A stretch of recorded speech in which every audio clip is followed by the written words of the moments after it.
যারা পর্নোগ্রাফিতে অ্যাডিক্ট হয় তারা কিন্তু চির অসুখী হয়, জীবনে আর কোনোদিন সুখী বা তৃপ্ত হইতে পারে না, তাদের ব্রেইন নষ্ট হয়ে যায়, ফাংশন করতে পারে না, চিন্তা করতে পারে না। 2 নম্বর হচ্ছে তারা ভায়োলেন্ট হয়ে যায়, তাদের ওই উত্তেজনাটা প্রশমিত করার জন্য তারা যে কোনো কিছু করতে পারে। এই যে বললাম, রেপ, খুনাখুনি, মারামারি সবকিছু করতে পারে তারা।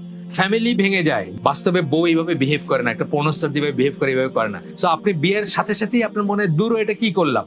বাস্তবে একটা যদি আমাদের স্বাভাবিক মুসলিম বিয়ে হয়, একে অপরের সাথে মেলামেশা করে নাই আগে, তাদের 1 মাস 2 মাস 6 মাস লাগতে পারে অ্যাডজাস্ট করতে। অথচ আপনি পর্নোগ্রাফিতে কি দেখতেছেন, 6 মিনিটের ভিতরে জীবনের সব স্বাদ নেওয়া শেষ, তাই না? এরপর পর্নোগ্রাফি থেকে আমাদের সমাজের ভিতরে এখন ইনসেস্ট শুরু হয়েছে, কিন্তু বাবা মেয়ে, ছেলে ভাই বোন, অনেক ঘটনা আসে। এগুলার কিন্তু রুট কারণ হচ্ছে ওইটা, কারণ আপনি পর্নোগ্রাফি দেখতেছেন, পাশের রুমে আপনার ইনসেস্ট কেউ আছে ঘুমাইতেছে, আপনি ওইখানে দেখতেছেন এই ঘটনা, আপনি এটা অ্যাক্ট করতে যাচ্ছেন, বাস্তবায়িত করতে যাচ্ছেন। এরকম আমরা অনেক গল্প দেখি, পেপারে আসে, এসে আসে। তারপরে যে মানুষটা সে আনপ্রোডাক্টিভ হয়ে যায়, সে আর ভালো কোনো কাজ করতে পারে না, রেসপন্সিবল কোনো কাজ করতে পারে না, সে একটা নির্জীব মানুষ হয়ে যায়, জীবনী শক্তিহীন মানুষ হয়ে যায় over long period of time.